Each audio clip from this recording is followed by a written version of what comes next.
From Unity Church of Christianity in Houston, Texas, this is The Awakened Life with Reverend Howard Caesar. Unity is a non-denominational Christian church providing a positive, practical, and progressive approach to Christianity. Let's join the service in progress with the Reverend Howard Caesar. Here at Unity, we are always in the dynamic of seeking to expand our consciousness and present ideas that can broaden the scope of your understanding and your application of unity principles or spiritual principles, universal principles that help broaden and expand your life and make you a more powerful being in this world. The word consciousness has become more and more commonly used in society, and many have a grasp of sort of what it means. Others can be somewhat uncertain about that word consciousness, even though it's used quite a bit. It can be confusing to some. Prior to the 20th century, we didn't have all these different subdivisions of the mind. You know, it was in the 20th century that we began to divide up the mind, and it was then that we began to refer to the conscious mind and to the subconscious mind and to the unconscious and to the collective conscious and the collective unconscious and the superconscious and the conscious. That isn't, I just threw that in. But anyway, we have come to learn that a person's individual consciousness obviously is important in terms of how we manage, how we steer, and how we direct it. It's through thoughts, ideas, beliefs, opinions, all of these things and more, and they can be directed toward that which is freeing or that which is limiting, towards that which is healthy or that which is unhealthy, that which is constructive or that which is destructive, that which is life-giving or that which is life-diminishing. All of that is in there, that our lives reflect our consciousness and how we steer it, really. So we all recognize that we have a mind, and that our mind plays, obviously, a huge role in forming our individual consciousness and thereby our experiences of life. And we have tried to make clear on a regular basis with some consistency that all of man's suffering basically originates in the mind. And we've said that the cause of that suffering is a sense of separation from God, separation from the truth, that also originates in the mind. And that's why I like to say, and others I think have said, it's a good thing to lose your mind. Or it's a good thing to be out of our minds, but in a healthy way. You know, the mind, when thought to be simply our own, like we have ownership of it, we tend to think of it as ours, and then it becomes sort of separate. It's one of the dynamics of it, really, separate from others, separate from other things. And living in the physical world as we do, everything seems to be sometimes separate and apart in this three-dimensional world. There is me and there's not me. You know, there is here and then there's everything that's over there or somewhere outside of me. And that's all, to a certain extent, the illusion that we're not connected. But you add to all that dynamic the various dimensions of fear, and add to that the need to survive, or the fear that you're not going to survive on whatever level, physically, mentally, emotionally, whatever. And what happens in all of that dynamic is we morph into a separate self. We create a separate self. We're protecting ourselves in a certain way, and we tend to think then mostly about ourselves and protecting ourselves and getting through life ourselves. But it, to a certain extent, is an illusion, as it's been said, because we're not separate, though it may seem we are. And we are part of something that is much larger and much vaster than we have ever realized. In our spiritual unfoldment, we eventually begin to grow and understand that, and that's part of what we're talking about today. You know, science would have us believe that the brain is, you know, what somehow makes consciousness, that the brain does. And the assumption is that the consciousness is entirely local, you know, and that it is produced by the brain and that it's confined to the brain, our consciousness. And That may be the view of science, but that is not the view of spirituality, of course. And spirituality and many existing evidences, both ancient and in current times, support the idea that the consciousness is non-local, meaning it's everywhere. It's spilling over beyond the mechanism of the brain itself. And, we tend to say, okay, mind is the source of separation, mind is the source of suffering. Mind is not a bad thing. Mind is a tool. It's all in how we use it. Okay, we are to master it, but we've been mastered by it. And that's where it's something we need to move out of. It's understanding that we have, our mind and our heart as well, and our heart has intelligence and mind in it, is basically our link to God. There is a universal mind that we are all part of. And there is this one mind of God that we access in varying degrees, each and every one of us. Thomas Edison said something that was very significant. He said, "People say I have created things. I have never created anything. I get impressions from the universe at large and work them out. But I am only a plate on a record or a receiving apparatus." Interesting how he knew that he was accessing something vaster and more non-local than his own individual separate self and brain. You look at what Ralph Waldo Emerson said, and he said, "There is one mind," not many minds, "there's one mind common to all individual men and women. Every man is an inlet to the same and to all of the same. He that is once admitted to the right of reason is made a free man of the whole estate. What Plato has thought, he may think. What a saint has felt, he may feel.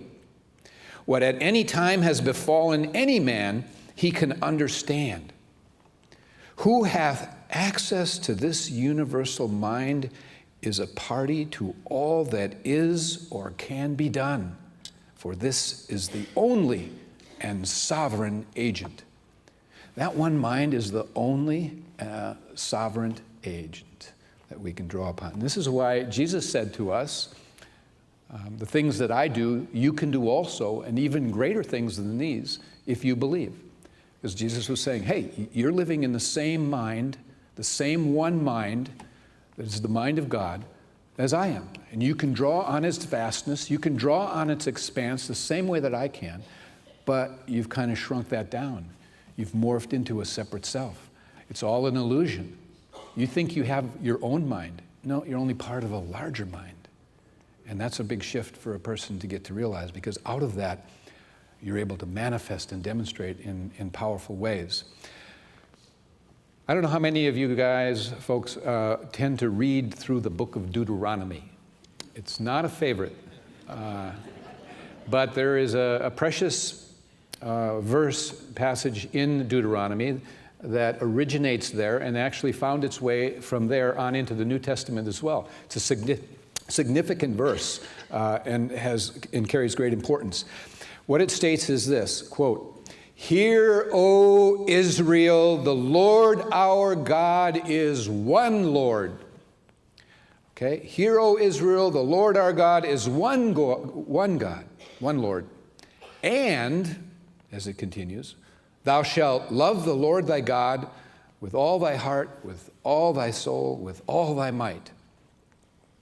Then if you go to the Gospel of Mark, which is the earliest writings of the ministry of Jesus and his teachings, and you go to chapter 12, you'll find there that the scribes came and asked Jesus, "Which is the first commandment of all?" And Jesus answered, "The first of all commandments is," quote, "Hear, O Israel, the Lord our God is one Lord, and thou shalt love the Lord thy God with all thy heart, with all thy mind, with all thy soul." That continued. The emphasis is always on what followed the "and." And oftentimes we don't remember that prefaced in the Old Testament and where Jesus quoted from, and he actually stated was, "Hear, O Israel, the Lord our God is one Lord." Now, for some that has meant, and can mean that there is to be only one God, not many gods. And that's true. But if we say that the divine is an intelligence and the divine is a presence that fills all places and all time and all space, then we can say that God, an aspect of God is mind. God is also an aspect of God is a presence, as love and various others, but God is mind. And mystics would say that what this verse really implies is that the Lord our God is one. You don't have to add the last word. The Lord our God is one, And from that one dimension of allness, as Emerson is talking, flows the love of God. And from that oneness, you live from love. And so it's the idea that we're all part of a unified field. We're all part of one mind. And our individual minds can basically not be put inside a container called a brain and be walled off from one another. All minds come together in some way well beyond our full understanding, and we are connected. Emerson said, he said this also, he said, the oversoul is that unity within which every man's particular being is contained and made one with all others. And he went on to say from that we live in succession, in division, in parts, in particles. In the meantime, within man is the soul of the whole, the wise silence, the universal beauty, to which every part and particle is equally related, the eternal one. So again, over and over, what's being said is we are all related, we're intimately one, because we're all really in this vast mind of the eternal one. So if all individual minds are really linked and united to this one universal mind, on some level, it is important for us to know that we are intimately connected to one another and all life. That basically I can feel and sense what you may be doing on the other side of this country. And I could possibly feel your energy if I'm tuned into you. That is conceivable because I'm non-local. And what will do that is the lubricant of love and the sense that I have an intense wanting to know, or an intense sense of oneness and connection to you emotionally in some way. And that's what prayer is about. And that's understanding that your prayers are incredibly powerful because you are linked to all space in this one mind, linked to all beings. And it's powerful what we're able to do and be part of. So our minds are not confined to our brains, but are non-local. And there was a woman who was living on the East Coast, and she developed this powerful feeling that her son was somehow in serious trouble. Her son lived thousands of miles away on the East Coast, and she was living on the East Coast, and he was living on the other side of the country. And anyway, she tried to ignore these feelings but couldn't, and all of a sudden she had these string of numbers pop into her mind. And they had no meaning for her, they had no familiarity. And then she felt an urge, an inner guidance to actually dial them in, a phone. So she went to a phone and she dialed those numbers that had come to her, and it connected her to an emergency room of a major hospital where her son lived nearby. And the nurse said, "May I help you?" That answered. And she stammered, "I don't know if you can help me. I'm looking for my son. I'm worried about my son." And she said, well, the nurse said, what's his name? And she told the nurse the name. And the nurse said, well, he was admitted into ER a couple hours ago. Dr. So-and-so has just finished taking care of him. And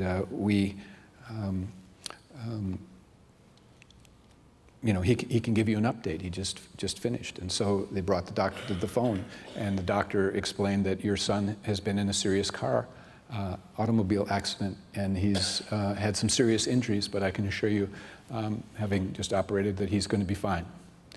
Now what happened there? I mean, these kinds of things happen. There's this connection that we have. Even I can think about calling my mother, and the phone rings and it's her, all right? We have this, don't we? So we know there are incidences where that we're connected in so many different ways, and that can be so powerful and assuring. But something non-local was engaged by this lady and activated, and that is beyond the individual brain. There was a domain of information and knowledge that she was able to access. And one has to stop and think, well, how regular could that be for us in certain instances, to know that access is there. Einstein, it was said, ridiculed non-local connections, and he called them spooky action at a distance. Those are non-local connections he called spooky actions at a distance. And those of you who've read his biography found in the book that they pointed out that he clung to that. That was the wall he hit, because he kept trying to quantify and figure out this non-local connections business, and he didn't buy it. And he basically had no more breakthroughs in theoretical discoveries after that point. That he had all kinds of theories and discoveries up to that point, and because he couldn't get past that, he didn't want to believe that there was a non-local connection, and he wanted to prove that. And that held him back the rest of the way. You know, many have said how we're connected to our pets. You know, and we are. We can communicate over a distance. So there's many instances where our pets know when we're coming home, when we're still miles away. Several minutes before we get home, or a minute or so, they go to the door or go to the window and sit and wait. That can be a fairly common thing. Somehow they've picked up an energy there. There is a book called The Haunting of the Presidents. And in that book, there was an unusual happening reported that occurred just before President Abraham Lincoln was assassinated at Ford's Theater in Washington, D.C. in 1865. Lincoln, whether you know it or not, had a pet dog, and it became frantic at about the time that the curtains were being raised at the Ford Theater. And the dog started running around, barking. It's normally a gentle and quiet dog. Started barking uncontrollably, seemingly seized with fear by those who were there. Ran all around through the halls looking for Mr. Lincoln, and finally at one point stopped and threw its head back and began to wail. And everyone there thought that something terrible had gone wrong, and that the president was in danger. And they were right. That dog was connected. The universe seems to be a vast web of particles that somehow stay in contact with one another, even over a distance. Studies have been done to show that quite often pets know so many things, and there's such a wonderful connection. Rupert Sheldrake actually did 5 years of studies about the bond that exists between humans and animals, and that it exists beyond space and time. One author told about her cat and how her cat would run and hide every morning in which there was supposed to be a visit to the veterinarian had been scheduled. But the cat had been given no clue, but it would run and hide, somehow knew it was going to the vet that day. There's also evidence that dogs can detect our moods, the moods of their master. President Woodrow Wilson once said, "If a dog will not come to you after having looked you in the face, you need to go examine your conscience." Then there is the idea of swarming, again in animals, and so much we can learn from nature. But there are animals and birds and fish that swarm and move in sequence together. I've been snorkeling and seen little shiny fish, I don't know the name of them, but schools of them, and as you approach them, they jerk this way and they jerk that way, and just a beautiful thing in harmony. They're not bumping into each other either. And there's a video I've seen on starlings. And starlings who have migrated to a particular location are thousands of starlings. There might be a flock of 1,000 starlings taken to the air, and they're just doing this. Just going, 1,000 of them twisting and turning, and nobody's bumping into each other. They're all in sequence, somehow knowing when to turn. And one of the things that those who study this say, you know, there's really no explanation, but there's no one in charge. There's no general here giving orders, turn now, you know, and all that stuff. It's just knowing. And the only explanation is some kind of a telepathy or a non-local awareness that is communicating, that links them together as one. And so if animals can do this and demonstrate this, then we, as part of our own evolution of consciousness, can do so as well. We are all part of one mind. And yet we don't fully realize it, of course, and that's part of our evolution. Sometimes children, before they have been indoctrinated into a linear kind of thinking and given blocks and limitations within the framework of that linear thinking, they can access the universal one mind, or this unified field. There's a story that Joseph Chilton Pearce, a wonderful author, you may have read some of his books, and he's a psychologist. And when he was in his early 30s, he was teaching humanities at a college, and he was deep into theology at the time and into the study of the psychology of Carl Jung, and he was really intensely in love with it, and he couldn't get enough, was almost obsessed with it, and with this God-human relationship. Well, what happened was one morning he was getting ready to go to class, and he was in his room, and his 5-year-old son comes walking into the room, sits himself down on the edge of the bed, and he then went into, his 5-year-old son, a 20-minute discourse on the nature of God and man.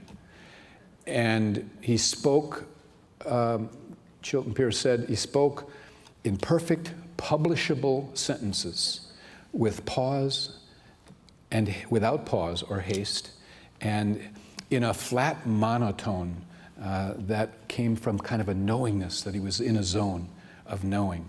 And he used complex theoretical terminology. He expressed to Joseph, he said, what seemed to be everything there was to know.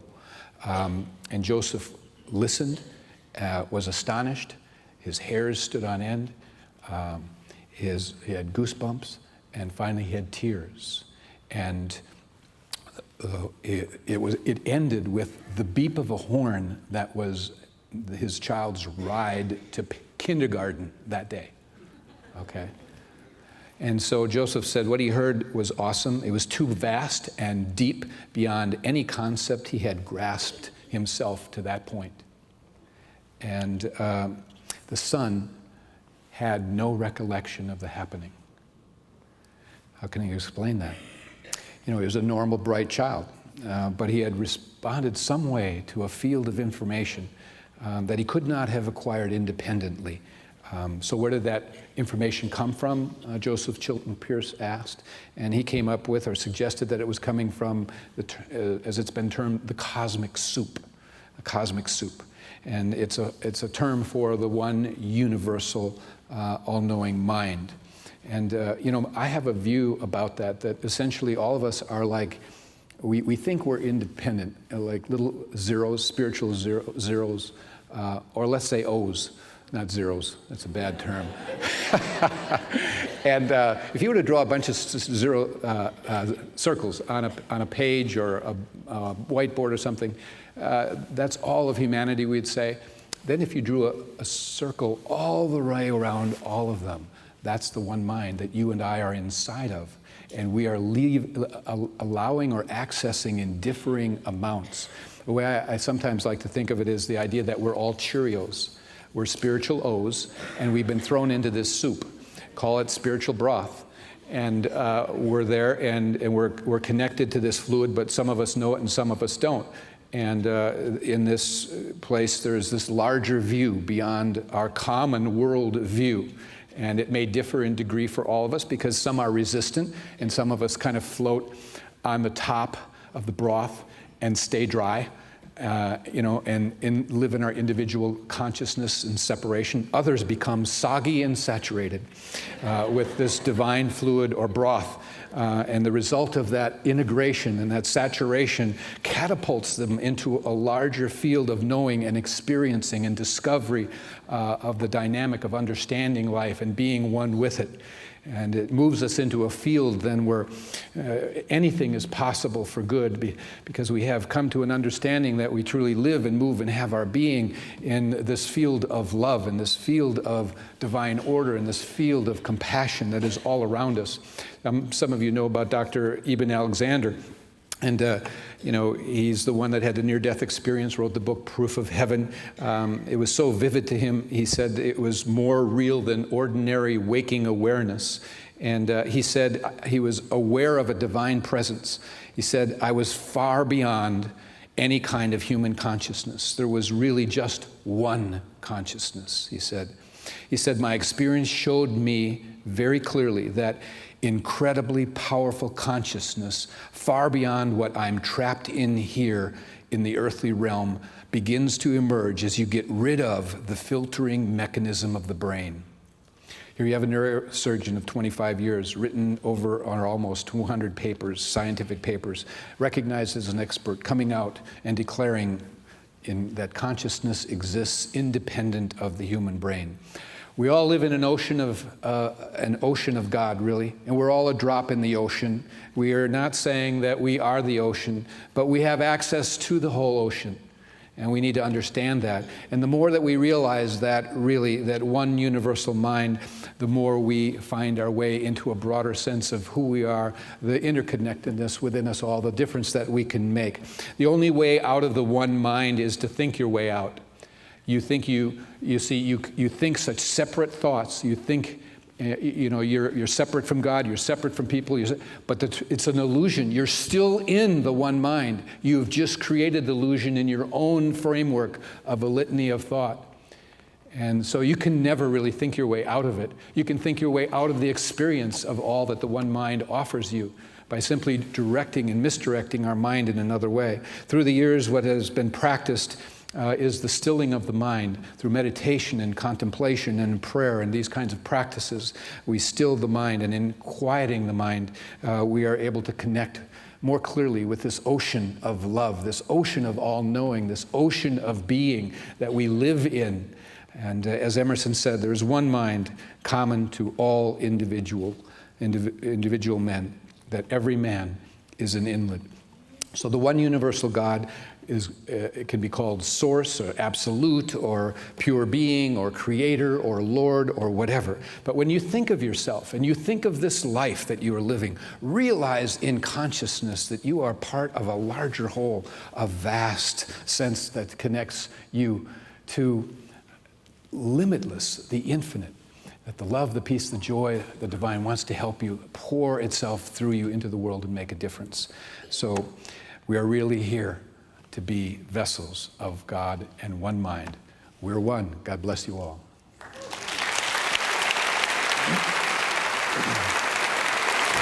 Thank you for joining us for today's message. We invite you to be with us again next Sunday. At Unity, we believe that God's presence of love and goodness is everywhere, and that life is meant to be good. You can find out more about Unity and our teachings at unityhouston.org.